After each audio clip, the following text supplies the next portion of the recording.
Hello, everyone, and welcome to the Ideas Research Workshop hosted by the Sheila and Robert Challey Institute for Global Innovation and Growth at North Dakota State University. If this is your first time attending the workshop, what we do here is we invite leading scholars from all over the world to present research and engage in discussion with the NDSU community and beyond on topics relevant to individual and societal flourishing. Our seminars focus on issues related to institutions, trade, entrepreneurship, and innovation. So just a quick note, if you want to ask questions at the end of the talk today, you will find in the chat feature of Zoom a link to a Google document. So go there and you can, if you want to tell us who you are, you can share your name. And that's also where you'll be able to type questions at the end of the presentation. I will try to make it through as many of these questions as possible with our speaker today. So today I'm very excited to introduce our speaker, Adam Thierer, who is a senior research fellow at the Mercatus Center at George Mason University. He specializes in innovation, entrepreneurialism, internet and free speech issues with a particular focus on the public policy concerns surrounding emerging technologies. Thierer has authored and edited a number of books, including his foundational book on the freedom to innovate, Permissionless Innovation, the continuing case for comprehensive technological freedom. In his latest book, Evasive Entrepreneurs and the Future of Governance, How Innovation Improves Economics and Governments, Thierer makes the case that we should accept and often even embrace a certain amount of disruptive entrepreneurship that fosters innovation, drives economic growth, and makes government accountable to the governed. Previously, Thierer was president of the Progress and Freedom Foundation, director of telecommunications studies at the Cato Institute, and a senior fellow at the Heritage Foundation. He received his master's in international business management and trade theory at the University of Maryland and did his bachelor's in journalism and political philosophy at Indiana University. Thank you so much for joining us today, Adam, and I will turn it over to you. Well, thank you, Clay, for that introduction. I really appreciate it. And I'm glad to be here today and to talk to you all about the topic that has occupied my life, my 30 years in public policy, which has been the interaction of emerging technology and public policy issues. So I'm going to share a screen and a presentation that talks about my work and my books. I'm going to pull that up now, and hopefully it works. If something goes wrong, just feel free to tell me. And let me get a full screen going here.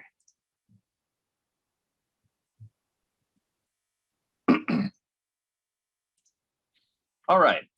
So what I do for a living is I basically think about this. I think about what policy vision is going to govern the future and the future of emerging technologies in particular.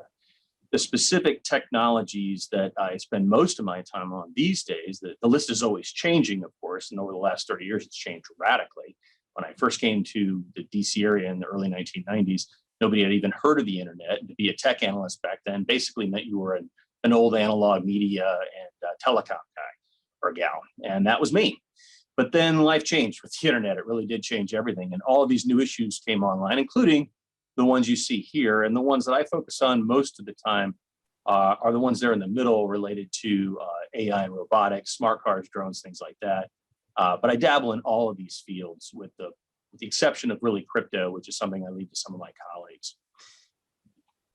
In these issue areas, I have spent a lot of time thinking through the policy matters that surround emerging tech, and it led to two books most recently in 2016 and last year, 2020, the first on permissionless innovation, the second on evasive entrepreneurs.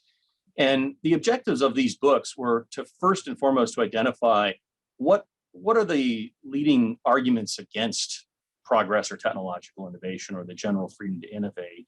Why is there so much sort of techno-pessimism, as I call it in the books, surrounding emerging tech these days?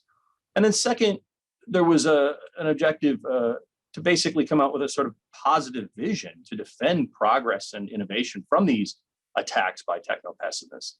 And an effort to truly try to label it using a label I borrowed from Matt Ridley, which is sort of rational optimism about technology and its potential. So this first book on permissionless innovation really focused on what are default approach should be in the policy sense to emerging technologies? Should it be permissionless innovation, or should it be the so-called precautionary principle? So let's define these things. Permissionless innovation, as I've defined it, in general, it means sort of a freedom to experiment and learn through trial and error, but it can also relate to and refer to a policy default or disposition, which is characterized by and not only just an openness to change and risk-taking, but the avoidance of prior policy restraints on innovative activities. Basically, the idea of giving entrepreneurs more green lights than red ones is at the heart of permissionless innovation. And then we look for alternative policy solutions or market solutions to some of the hard problems that are out there. And by contrast, the precautionary principle is the idea of crafting public policy in such a way, such that the default is that new innovations will be disallowed until their creators can prove that they won't bring about any sorts of harms to society. This sort of better to be safe than sorry mentality ends up creating sort of preemptive prophylactic policy restraints on innovations and innovators. And this is, of course, the antithesis of permissionless innovation. This, of course, leads to a pretty radical conflict of visions when people of each persuasion starts to look at the world and think through how to address various issues. The key fundamental differing factor is really how each school of thought approaches risk. And the precautionary principle camp really thinks about how we can anticipate and avoid risk at all costs. And the permissionless innovation camp, by contrast, thinks about risk adaptation as the preferred method, understanding that risk is an inherent part of life and certainly part of the innovative process. And we have to think how to be resilient to it, react to it. But this is overly simplistic. This is too binary. In reality, there is a wide spectrum of different types of approaches to dealing with technological risk. The precautionary principle and permissionless innovation can be viewed as two ends of the spectrum, and there's a lot of stuff in between. And the real question for public policy and policymakers is, where do you start? Do you start with the default of the green light of permissionless innovation, or do you start with the red light of precautionary principle? Do you work your way up from the bottom up, or do you work it down from the top down? And that's really at the heart of every single debate about emerging technology today. Now, well, does permissionless innovation work? Should we even take it seriously? And I argue in my book and in my work that all you need to do is to look at the proofs in the pudding. If you look at the computing and digital revolution alone, permissionless innovation in that context has driven an absolute explosion in entrepreneurialism in that context, because no one needed a permit or a license to launch the next great service, whether it's PCs and servers and storage websites, smartphones, social media, and the like. More importantly, it resulted in a lot of venture capitalists and immigrants and others coming to the United States to set up shop and to really invest in our technological capabilities. By contrast, the European Union, which I spent a lot of time in my book contrasting America's vision with, adopted a squarely precautionary principle-based approach to digital media. And I really think that it's a pretty clear and solid real-world natural experiment of sort of the power of comparative governance systems, because the EU really floundered and doesn't really have any leading tech companies, digital tech companies, that are easy to name, whereas American companies became household names across the globe. Well, this leads to a question, which is, can and should we extend the vision or the framework of permissionless innovation to other sectors or technologies? And I argue, yes, we should. That what's good for cyberspace is good for meat space, and that we need that same general policy approach for many other sectors, whether we're talking about the world of bits or the world of atoms. But our default should be innovation allowed. The problem with that thinking is that it's confronted by political and regulatory realities that are quite entrenched. I talk in my work about technologies or sectors that are, quote unquote, born free versus born into regulatory captivity. It's really straightforward. I mean, there's a lot of sectors or technologies that are just blessed or lucky enough to be born into an environment that's not encumbered by three-letter federal agencies or a lot of state and local regulation. There's just fewer laws or regulations or none. And that basically was most online services and smartphone apps, social media. It's in newer things like AI and robotics, at least so far, and 3D printing. There's no federal virtual reality commission or 3D printing act, so on and so forth. But there's a whole bunch of other technologies which are born into captivity almost immediately. For example, if you want to be a driverless car innovator, you're confronted with the fact that a driverless car is still a car, and cars are quite heavily regulated. Likewise, any new type of digital medical application is going to immediately be confronted by a wide variety of federal and state food and health regulations. Things like supersonic transport or new types of aerial devices like drones going to be immediately regulated by the FAA. And then, of course, any sort of new financial services or instruments are going to be regulated by the crazy quilt of financial regulations we have in this country. So these are serious constraints on the idea of permissionless innovation being put into action. Now let's have a little digression and ask the question, why so many people are worried about emerging technologies these days, or why is it so many people favor the precautionary principle as a policy default for emerging tech? Well, some of the leading rationales for precautionary principle-based regulation are these 5 things that I spend most of my time on, these sort of 5 primary fault lines, if you will, in most emerging technology debates. Sort of privacy or psychological-based or psychic-based harms, broad-based safety concern, that can be both a physical health and a sort of mental health or youth health safety, security, including cybersecurity and law enforcement concerns and considerations. The 4th bucket is the oldest bucket. It's the old economic disruption concerns about how automation could dislocate jobs. And this is sort of what led the Luddites to rebel against the looms, right, and smash them. And that's an old category, but it still exists, especially with things like AI and robotics. And then the 5th catch-all category of existential risk is attracting increasing attention. And there's a lot of discussion about sort of what you might think of as end-of-days scenarios with killer robots or super intelligence taking over the world.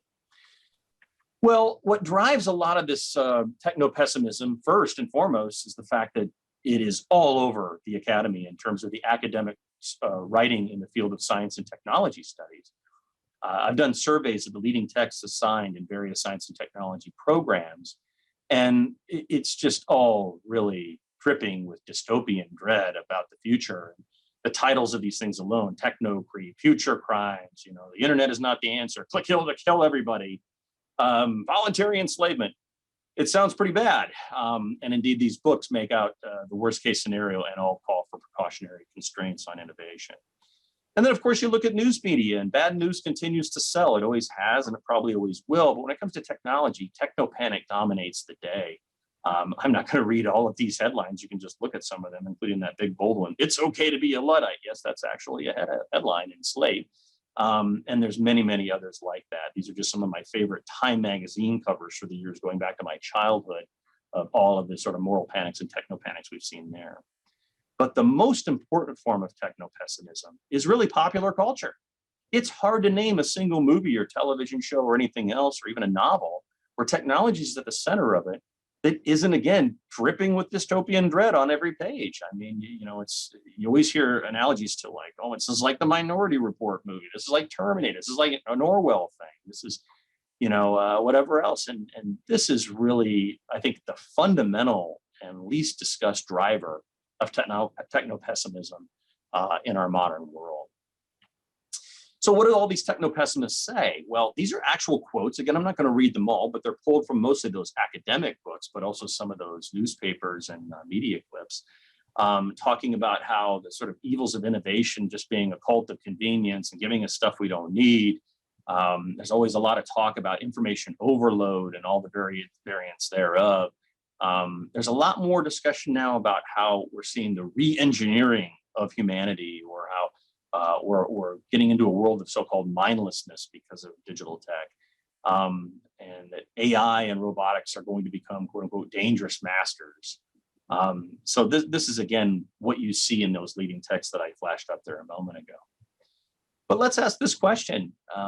What's wrong with the precautionary principle-based approach that all of the techno-pessimists advocate?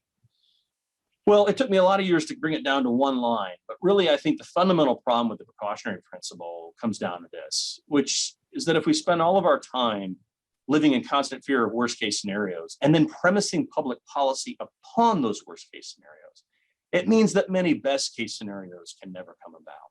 That really wisdom and progress can only come about through trial and error, through risk taking. And that includes the possibility of occasionally making some mistakes and having some failures that we do indeed need to grapple with. But fundamentally, this cartoon explains it better than I ever could. It's an old Harding cartoon, a bunch of bureaucrats or people working in a room together. And they say, we've considered every potential risk except the risks of avoiding all risks. And that is really perfect because the risk of trying to avoid all risks can be quite profound. When I was in Catholic school as a child, I was taught by Jesuits. I came across an old St. Thomas Aquinas quote, which I'm going to paraphrase because it sounds quite different. But Aquinas basically said that if the sole goal of a captain was to make sure that their ship never sank, they'd never leave port. But of course, all captains have other goals and brave the high seas and take risks because they understand that there are benefits that accompany risk-taking. What are the specific problems with permissionless or with permissioning innovation and creating a precautionary principle default? Well, more concretely, it can result in things like diminished opportunities for new business creation and marketplace entry. Sort of cronyism can set into a lot of markets, and you just get less economic growth and the loss of potential comparative or competitive advantage with the rise of global innovation arbitrage. And then for consumers, it just means fewer choices, higher prices, less high quality. Now let's switch gears and ask a different question about this debate over permissionless innovation, which is what happens when people sort of take matters in their own hands and start utilizing new technological capabilities to make permissionless innovation a reality in their own lives or world or sectors or communities. And this is how I got to write a book about the rise of so-called evasive entrepreneurs. What are evasive entrepreneurs? Sometimes also called regulatory entrepreneurs. They're basically just innovators who don't always conform to social and legal norms, and then sometimes set out to intentionally change laws or policies through their innovative activities. They do this often by utilizing what some people call technologies of freedom. I like that term. And basically all these new devices that are now at our disposal are platforms that allow us to basically act in open defiance to certain laws or rules that we don't like. Some have gone so far as to call this technological civil disobedience when it's meant to sort of be part of a broad-based effort to change policy. And it's facilitated by the idea of innovation arbitrage, which is just another way of saying sort of voting with your feet or jurisdictional shopping. Basically, innovation arbitrage refers to the fact that innovators and innovation funding will sort of move around to wherever it's treated most hospitably. And we've always known that to be the case, but it's getting easier because just like it's happened with capital over the last 50 years, moving more easily around the globe, we now see that to be true with a lot of forms of innovation and innovators. Okay, so let's talk concretely. These are some examples that were brought to my attention when I was out on the road doing book talks for my book on permissionless innovation. People would come up to me and say, have you heard about this? Have you heard about that? And they'd say, this is really interesting, and I'm not sure what to think about these people or if they're breaking the law. So let's run through a few examples. One person told me about Pothole Vigilantes. These are people in usually large cities who work together surreptitiously to basically use technologies to communicate about when they can go out at night and fill really awful potholes in the road. And sometimes they get cute about it and actually put like mosaic tiles and all sorts of messages and stuff inside these potholes after they seal them up with concrete. What should we do about citizens working together to solve infrastructure problems that cities or communities have failed? Should we fine them, send them to jail?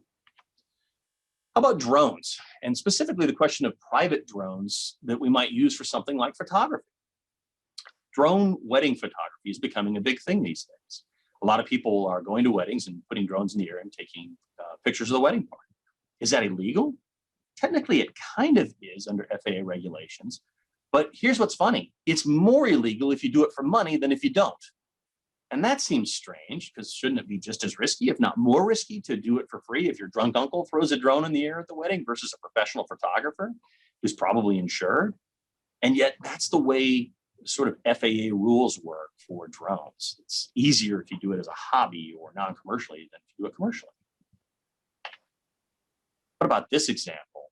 This 23-year-old youngster named Amos Dudley, when he was in college, decided to use a 3D printer to make his own bracework because he was mad that his mom wasn't able to afford an Invisalign. So he wanted to sort of stick it to the man by saying, damn you, Invisalign, for these $8,000 braces. I can do it on my own with the school's 3D printer. And he did. And then, more interesting, he put the blueprints online for the world to see. Now, when friends requested they make him for him, he make race work for them. He said, no, thanks. I don't want that kind of trouble with the industry or with government. But the question is, by doing it for himself and then sharing that knowledge with the world, is Amos Dudley breaking the law? What should we do with him?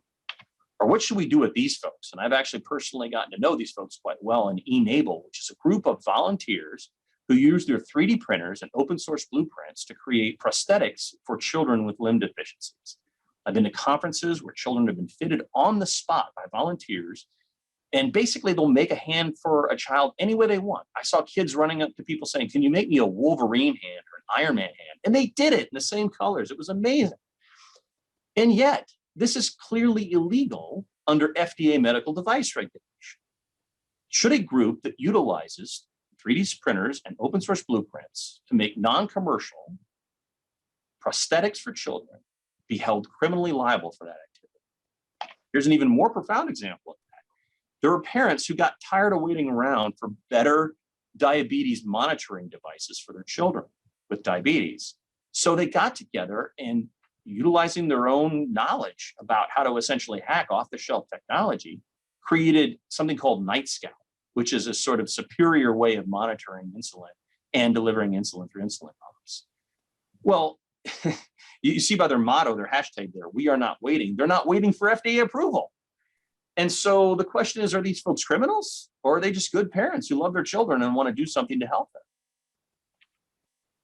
And then, of course, in the wake of COVID, we saw so many examples of this sort of evasive activity unfold. We saw people doing do-it-yourself face masks and protective shields, and breweries started making hand sanitizers. Hospitals put out calls for people to use 3D printers to make ventilator parts. My favorite story was a 17-year-old who used his coding skills to build one of the most followed and heavily trafficked coronavirus tracking websites that for a while was outpacing official government websites. Again, the question of legality here is really interesting, isn't it? Because almost all of these things butt up against either FDA or CDC or maybe some state and local health regulations. What are we going to do when people start, as that Wall Street Journal headline says there, innovating from your couch? There's also this example of the rise of the cottage food world. The cottage food is really an old thing. It's just people making their own food for community distribution, usually for sale, but not always, sometimes just giving it away. But this has really become a renewed thing and a passion for a lot of people. And there's been a lot of people who now utilize digital technologies to highlight in their communities how they can make and sell specific types of treats or meals or dishes for other people. And then they can come to their home and get them, or they can distribute them somewhere. Well, do they need a food license to do that? Do they need to be regulated? Well, in many cases, communities crack down on this. And my friends at the Institute for Justice wrote this book called Flower Power, talking about how they have filed suit in so many communities across America to defend people who were being threatened by state and local health and safety regulators. On the other hand, don't the health regulators have a good point? Shouldn't these folks be regulated the same as everybody else or need a formal license?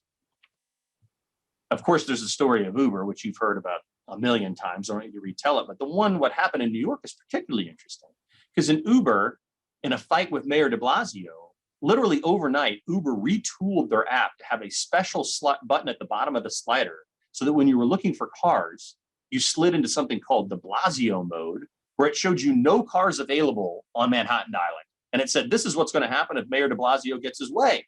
Email him now, take action. They basically turned their consumer base into a base of citizen lobbyists. And almost overnight, de Blasio changed his tune and a compromise was put into place. But what are we to make about Uber taking the gloves off and utilizing that technology in that fashion? And then there's an example of Elon Musk and Tesla with his autopilot.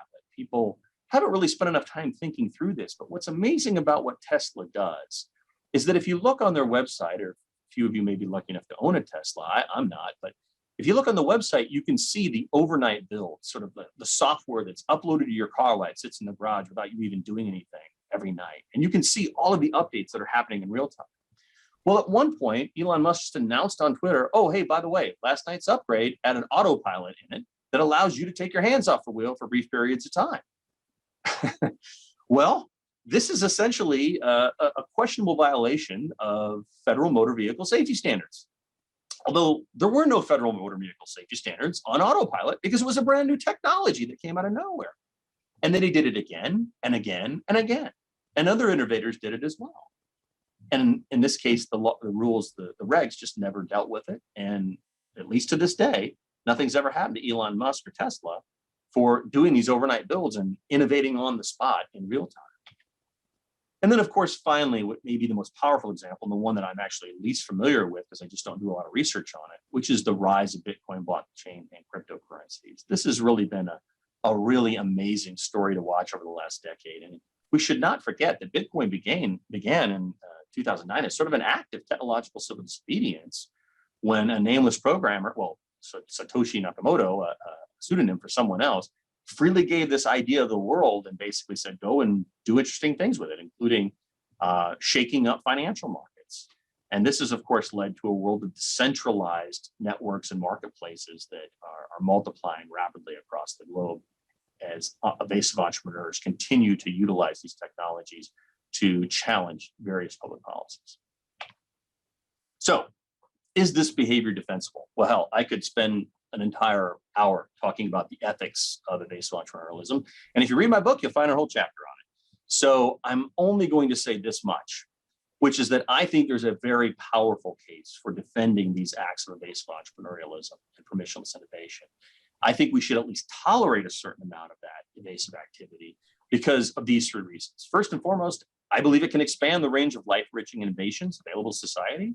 Secondly, I believe it helps citizens pursue lives of their own choosing and to do interesting things to help themselves, help their families, help their communities that we should allow. And then third, and this is the overlooked part of it that I spent a lot of time about in my book, I think this provides a meaningful check on the state, on the power of government policies and programs that in many cases have outlived their usefulness or just defy common sense. And so in this sense, I spent a lot of time in my book talking about how we can view innovation as a sort of relief valve. Like sort of a series of ongoing rolling mini rebellions where we say like, hey, this is kind of weird. Let's do something a little different. And that challenges the status quo, both the business status quo and the policy status quo. And I think that's a good thing. Unsurprisingly, a lot of people disagree with me. Which leads to my final bit of my presentation, which is what's next for emerging tech and public policy.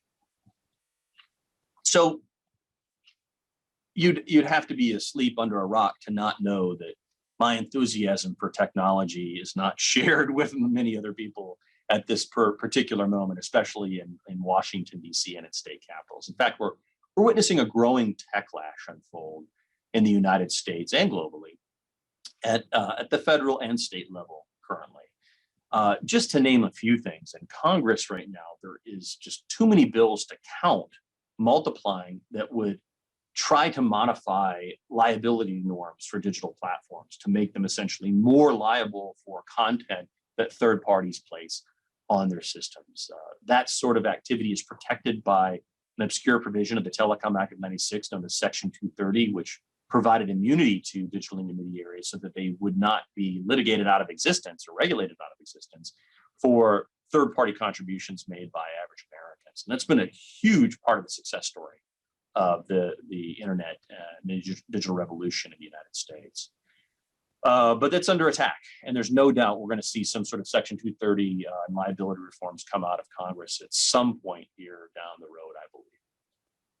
There's also a great deal of renewed interest in sort of expansive approaches to antitrust, sort of rejecting the traditional Chicago school approach and adopting more of a neo-Brandisian kind of approach that would be far more activist and interventionist and probably preemptive in character in terms of preemptively stopping various types of mergers and acquisitions and much more. There's also a ton of talk about how to regulate artificial intelligence and robotics. There's discussions about things like a federal robotics commission. There are pending bills that would create a so-called algorithmic accountability act. There's a lot of chatter about how we can preemptively stop any form of AI bias or discrimination that might come about. AI is a red hot topic and one that is basically leading to a lot of calls for controls of a preemptive nature.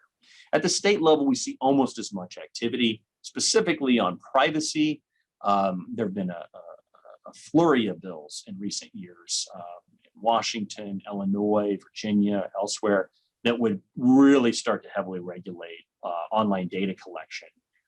Even though it's more of a national scope, a lot of states are saying, well, we can take it on like California has and regulate it here, and then that will affect the rest of the nation. And indeed it has. People are now adopting themselves to California's regs if they're not adapting to European regulations, which in many cases are pretty similar. There's also at the state level a lot of talk now about something that sort of I thought we had kind of won on, which was sort of discriminatory digital taxation. We in fact had a 1998 bill that Congress passed called the Internet Tax Freedom Act, and it was supposed to stop discriminatory state-based taxation of the internet and interstate services. But now there's a whole bunch of bills pending that would impose some sort of tax on either online advertising or online revenues or something else, especially because of the pushback against Amazon and its growing power as an online vendor relative to traditional bricks and mortars. And then finally, there's a slate of new proposals dealing with drones, driverless cars, sharing economy, and even to some extent some of those other AI and robotics issues, but mostly on drones, driverless cars, and sharing economy. Already we've seen a lot of this related to labor market dynamics in terms of sharing economy, employment regulations. This is just the tip of the iceberg. The techlash is much, much bigger than these few bullet points suggest, and it is growing. There is no doubt about it. On the other hand, there is the reality of the so-called pacing problem. The pacing problem refers to the large and growing gap between the frontier of technological possibilities and the ability of governments to keep up with the ongoing acceleration of technological innovation. This goes by many different names: pacing problem, law of disruption, the Collin-Ridge dilemma. I've got an extensive section in my book and a lot of other writing on the pacing problem. And I believe fundamentally that this is a legitimate quote unquote problem, but one person's problem is another person's benefit in this sense. And I think the pacing problem is, it forces governments to be on their toes. It is incorrect to believe that technology is an autonomous force with a will of its own that's unstoppable. That is what is referred to in the literature as technological determinism. I am not a hard determinist. I don't believe that. I believe policy can and often does catch up. But I also believe that some technologies are different. And some technologies, when they accumulate as rapidly as a lot of modern emerging technologies do, in the aggregate, do present a special challenge to policy. It's almost as if today, as soon as a bill gets pending in Congress or state legislature, and people start thinking about it and debating it, it's very quickly overtaken by events. And some other issue or technology comes to the fore and crowds out the previous concern. And so this is why we have not seen, for example, at the federal level over the last 10 years, any digital privacy bill passed. We have not seen any sort of serious effort to have a framework for driverless cars. We still don't have a federal drone bill. We don't have a federal AI bill. We don't have a federal whatever bill on most of these things. Technology policymaking is getting harder and rarer, and it's because of this. So that's going to create an interesting confrontation between those who advocate for precautionary constraints and those who favor forms of technological innovation, because at some point, some of this techlash stuff is going to stick in some way, shape, or form. But it'll likely be limited by and potentially made almost immediately obsolete by the realities of the pacing problem. So back to finish up, I'm going to just finish on what I finished both of my books by doing, which is talking about, for those of us who believe in the continuing importance of technological innovation and how it's a fundamental driver of human betterment and human flourishing. We have to find a way to defend innovation in the wake of this techlash and the so-called techno-pessimist pushback. I think it is a two-part process, just generally speaking. And the first part is reframing the debate over the issue in intellectual circles, and the second is to reframe it in policy circles. In both cases, what I personally try to do is try to make the case for so-called rational optimism over technological pessimism, whether in intellectual circles or in policy circles. What's rational optimism? Well, I think you can probably figure it out. It's just basically a belief that the benefits of technological change generally exceed the costs, and that progress and wisdom come about because of an ongoing embrace of risk-taking, trial and error experimentation, that we have solid evidence and literature. I've summarized this in several big papers, these plethora of writing and research on the linkages between innovation, economic growth, pluralism, and human betterment. I think this is just an undeniable reality, but a lot of people push back against that. And then we can explain the benefits of certain policies that would protect the sort of freedom to innovate and the right to earn a living, such that we're defending a pro-growth and pro-progress vision of cultural and economic change. There's a lot of other writing from so-called rational optimists. These are my favorite 6 books that have influenced me over my lifetime. I'm not going to go through these right now, but it's just something I wanted to mention in case anybody's interested. I discuss all of these authors and their works in my books. But specifically, when I talk about making the case for permissionless innovation and rational optimism in a policy context, I think it's important we find some concrete types of reforms that can scale across many jurisdictions. I talk about these 4 in a lot of my work, and I won't go into a lot of detail here, but basically the first is the idea of the innovator's presumption, which is we need to challenge the idea that it's the innovator who has to prove everything and make it so that the opponent of change has to prove the case against change. And that's the so-called innovator's presumption, which is actually a policy that's been put in place in certain contexts in federal law. It gives the benefit of the doubt to innovation and innovators. The sunsetting imperative is the idea that any existing or newly imposed technology regulation should include some sort of provision sunsetting that law or regulation within a certain time frame. How about within 2 years, which is the sort of pace of technological change, computing and digital technology? The biggest problem, I think, with a lot of policy in the world today is that it's just so crusty and outmoded. We never clean up the books. We never go and clean up the past. It was a survey done by the folks at Deloitte, the consultancy Deloitte, a few years ago. They surveyed the US code, and they find that 85% of the US code had never been changed or only changed once. 85%, never changed or only changed once. That's an astonishing thing to think about. And there's so many laws that are probably counterproductive in terms of technological change. The sunsetting imperative would make sure we clean that mess up.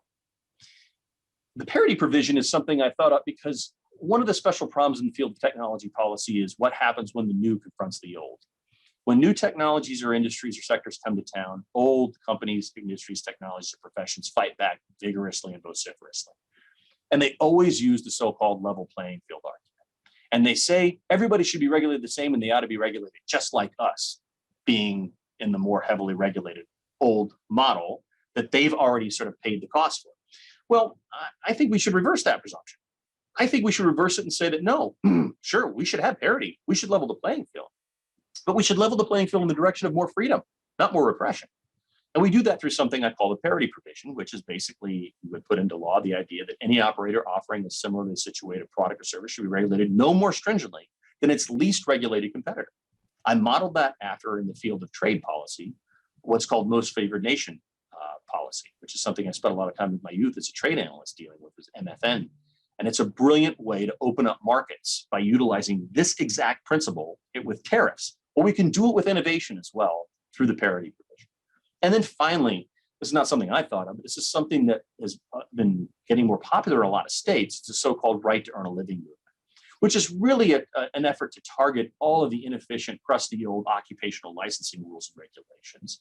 But it more generally just refers to the idea that people ought to be free to pursue a living as they see fit, so long as it does not create serious harm. And the right to earn a living movement basically would say that we would demand a re-examination of existing occupational regulations and licensing laws, such that they would have to be shown to be actually fulfilling some sort of compelling public health, safety, or welfare objective. And if not, within 1 year, we would basically either sunset those or subject them to some sort of review by a commission for how to basically phase them out over time.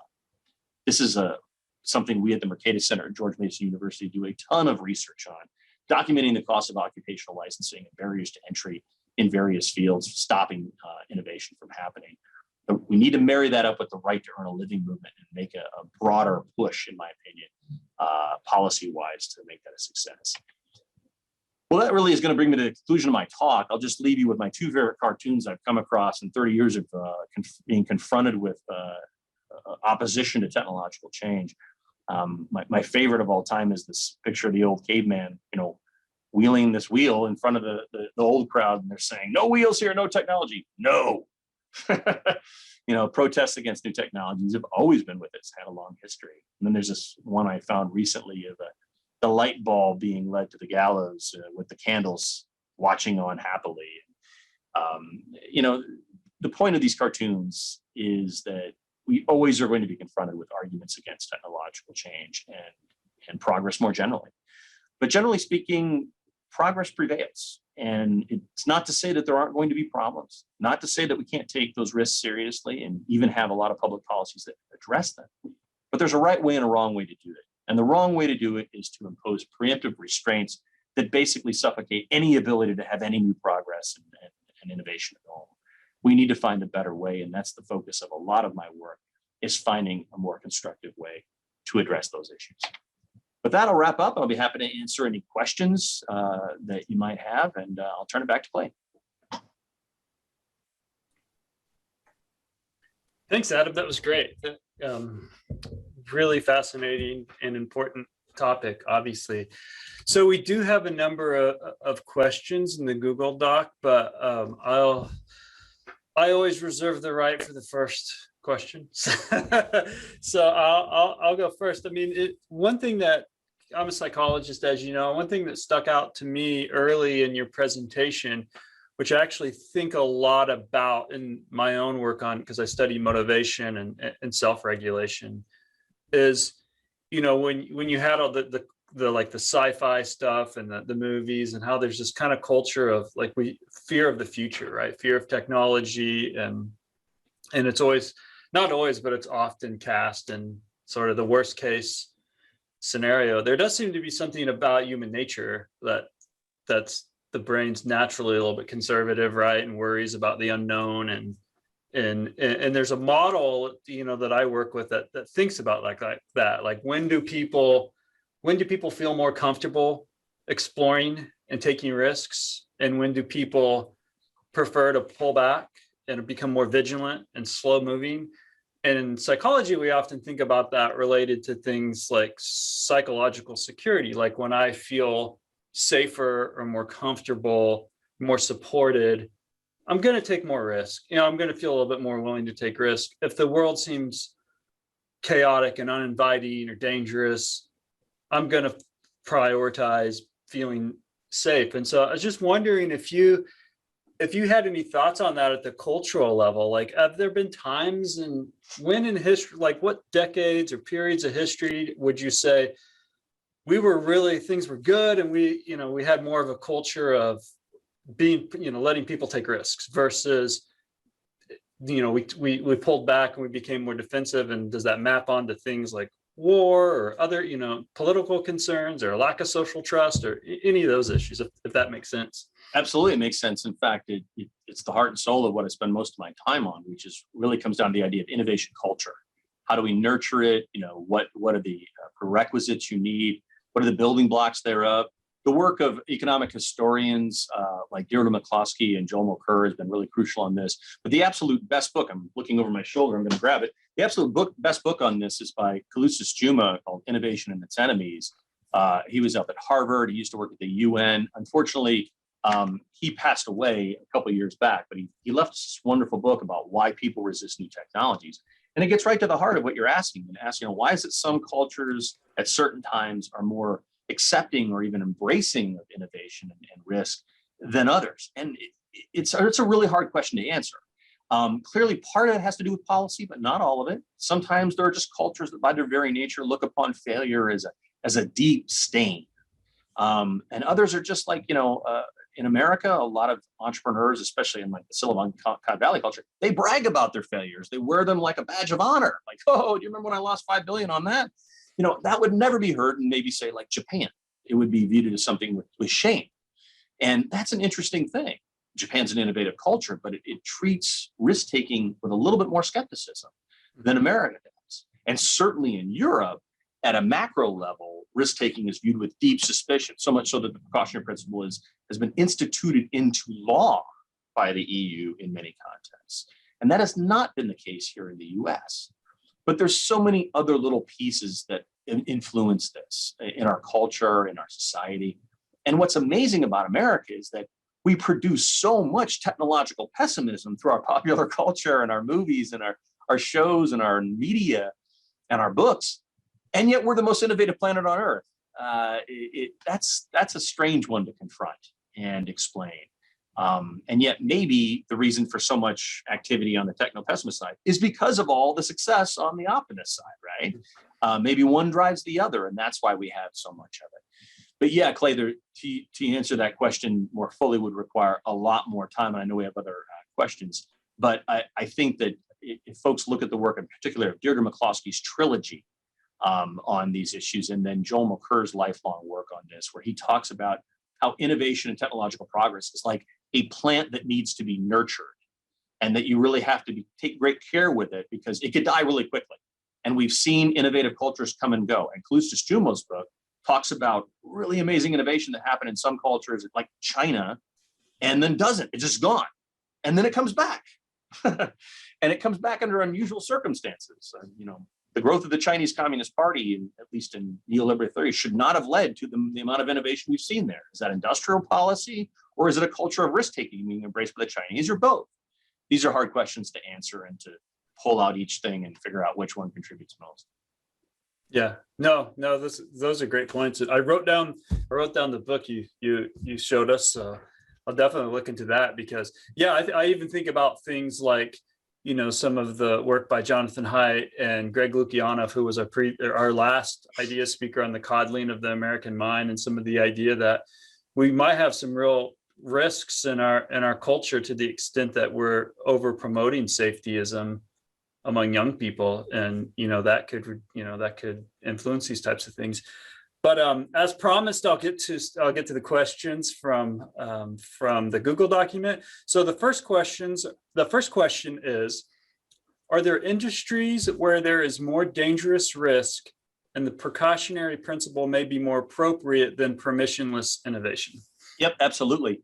I spent a lot of time in chapter 6 and 7 of my book discussing this, and my next big essay is on the question of existential risk and how we address it, because it is a real thing to be worried about sort of life-ending risks. And there are certain sectors or technologies that imperil human life more than others. And clearly we've had a lot of experience going back to really World War I, World War II era with things like chemical and nuclear technologies in this regard.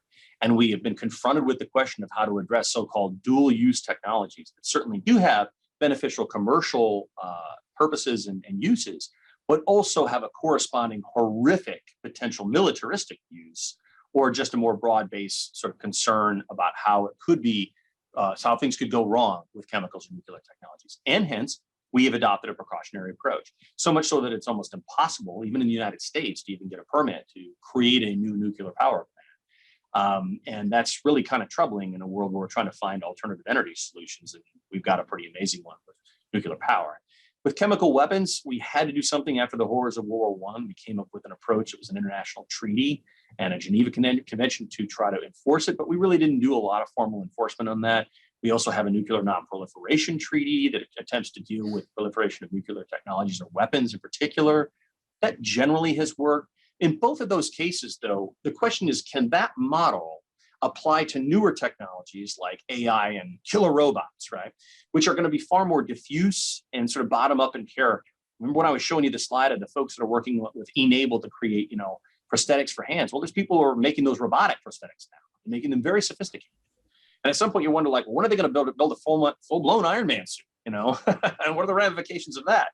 And that could be troubling. It's a debate we're confronted with traditional firearms, and the question of where we draw lines there, where we clearly have precautionary approaches. We don't allow people to roll down, Main Street in a tank or carrying a surface-to-air missile, right? We have some limitations on weapons of mass destruction.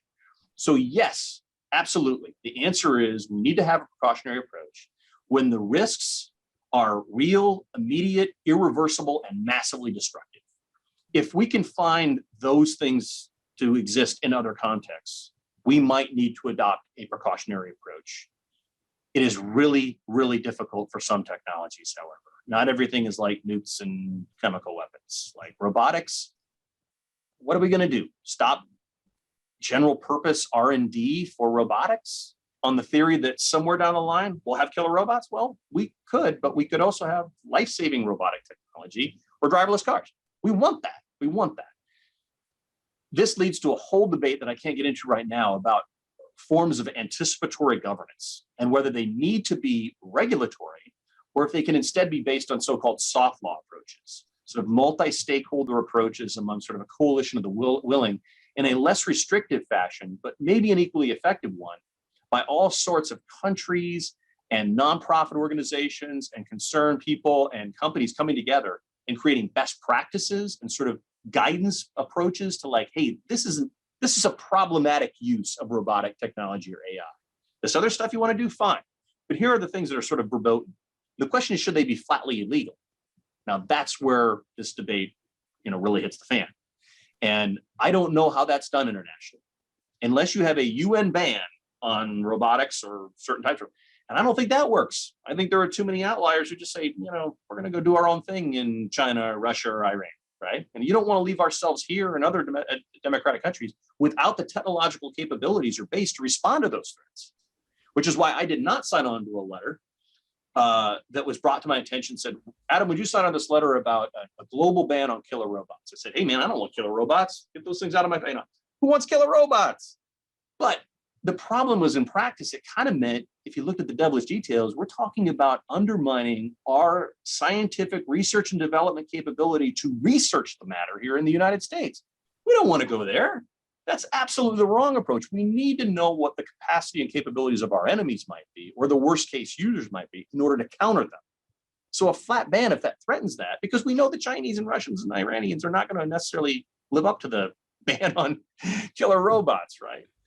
So great question. As you can tell, I struggle with it. It does legitimately keep me up at night.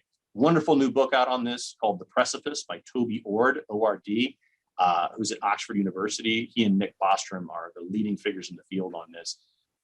The new book by Toby Ord is really excellent. He's a little bit more precautionary than I am, but I think he really lays out all the issues and risks and a pretty good range of solutions to it.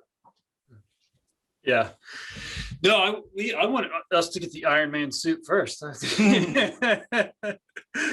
Right? I'm for that. So, okay, the next question, maybe you'll be able to make sense out of it a little bit more than I can. I don't totally understand it. Is what you're outlining a digital example of market justice versus social justice? Is it all about who stands to make money? No, it's not all about who stands to make money. I mean, I get this question a lot, which is, aren't you just sort of a front for the tech bros in Silicon Valley who just want to make their bajillions? I don't care about those guys. I mean, yeah, great, let them make their money. But what I care about is human betterment. What I care about is how we lift all boats through technological progress. And I fundamentally believe that the fundamental driver of human betterment, improvements in human welfare over the last couple of centuries, has been technological innovation. I just don't think this is a debatable matter. And whenever I hear an argument where somebody says like it's just crashed marketism or capitalism run amok, no, we still need rules. We need constraints. Permissionless innovation is not anarchy. It's about how we set the defaults closer to green lights so that more innovation can happen. But that doesn't mean we won't have any red lights, as I just talked about with regards to existential risks. And I'm all for other types of sort of middle of the road solutions for balancing things where we have tough cases. I didn't spend a lot of time in my talk going through the questions of bioethics and things like genetic testing and editing and biohacking and things like this. Really super, super tricky ethical issues. And in most cases, the most difficult ethical issues have nothing to do with making money. They have just to do with the question of like what steps people can take to alter their own lives or capabilities.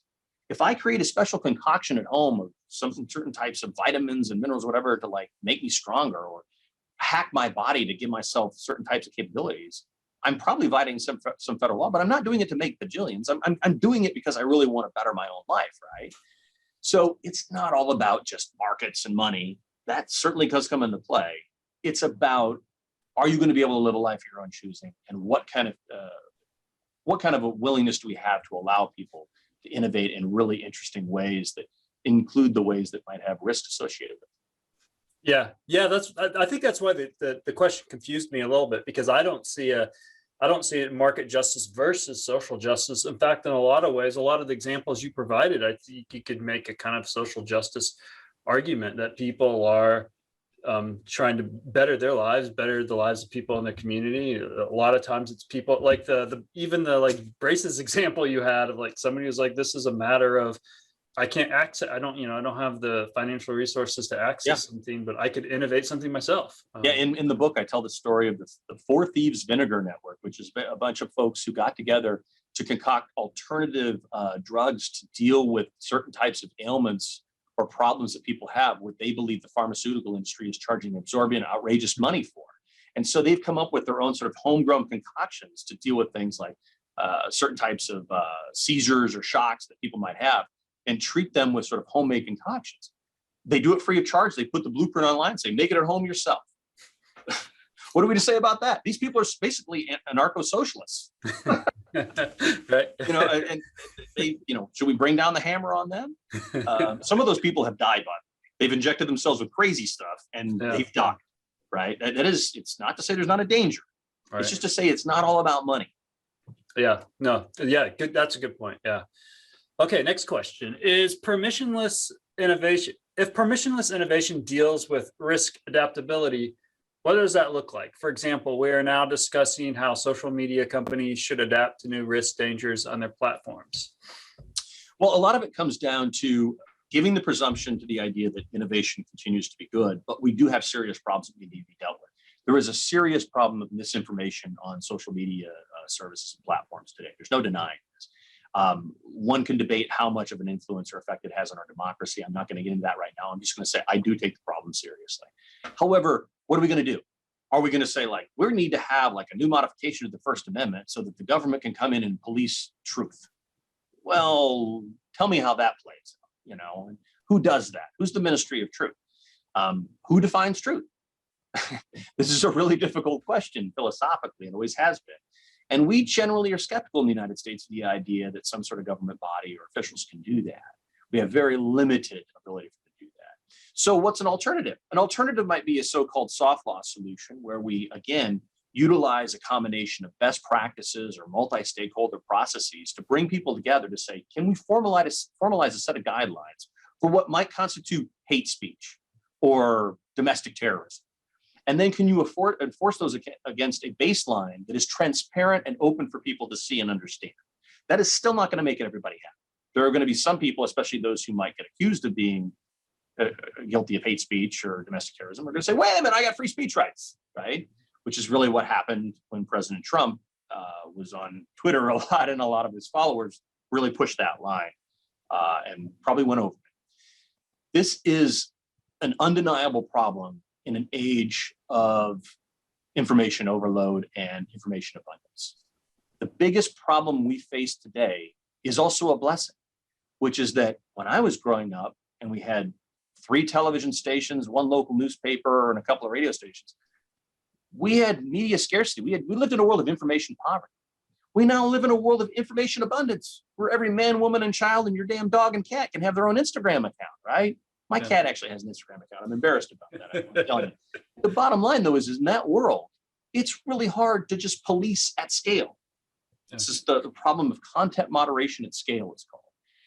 And so there's no easy solution to this. There's just ongoing iterative efforts to try to deal with the worst cases. And then the other stuff is probably going to slip through.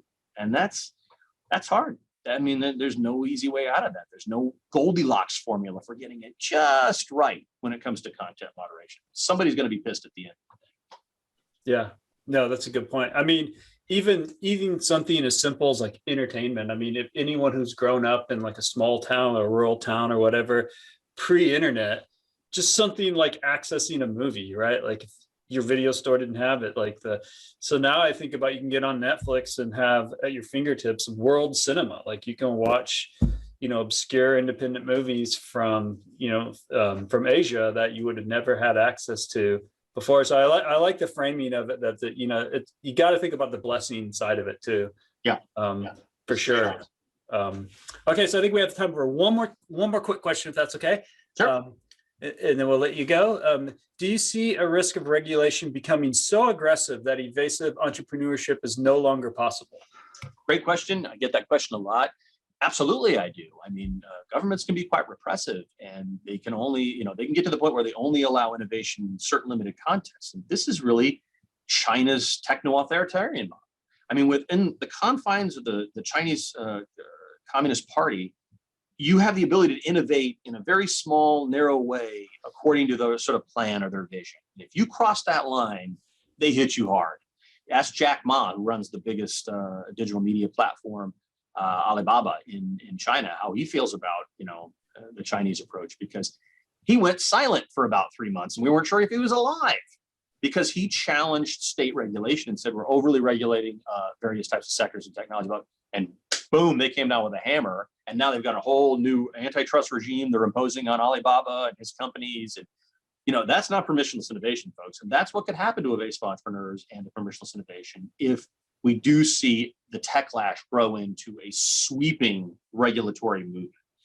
I don't know if we'll get there because of that pacing problem issue I told you about. It's really interesting because once the technological genies, enough of them are out of the bottle, they really do provide some positive checks on sort of the worst case, sort of worst impulses of governments, but not entirely.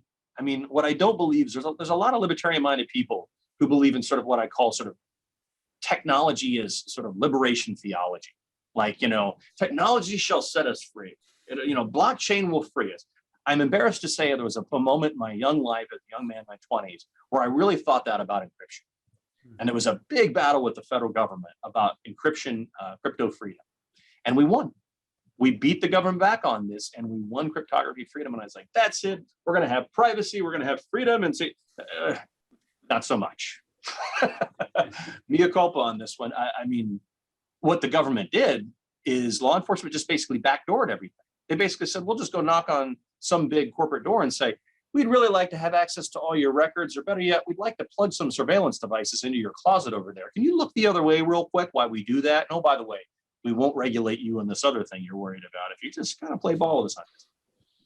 Man, that kind of stuff burns me, but that's exactly what happens. Government finds a way itself to be evasive, to adapt, but they do it in a way that's really trouble. It's better if everything's above board in a democratically accountable way. But if governments want to, they can play hardball and they can beat it back in that kind of fashion. We've seen this again and again and again. So much so that in the context of Federal Communications Commission regulation, there used to even be a phrase for this, for how the FCC regulators would get around censorship or First Amendment constraints on censorship. And the phrase was called regulation by raised eyebrow. And the argument, the idea was that like they knew they couldn't regulate what was on CBS, NBC, or ABC every night. But what they could do is they could call in the head of CBS, NBC, or ABC and say, you're going to put what on the air tonight? And next thing you know, it wasn't on the air. Voila. It was like indirect censorship, right? Yeah. That's how the government censored broadcast media for the better part of a half century in the United States, and did so without ever having to go to court. They went to court, but not as often as they could have, because they did it all through regulatory intimidation or regulatory blackmail. So yes, great question. I'm worried about that. I've spent 30 years in this field for a reason, defending innovation against things like that. So pay attention, because that's going to be a big part of the fight to come in the world that the pacing problem that has put regulators. Well, thank you, Adam, and thank you for giving us your time today. It was a great talk, very educational. I'm sure our students learned a lot. I know I did, and so thanks again. You won't be able to hear everyone in the virtual audience applaud, but I'm going to applaud for you. Thanks so much. I really enjoyed it. And, if anybody has any follow-up questions or anything, just let me know. All right, sounds great. Well, thanks again. Have a good weekend. All right, bye-bye.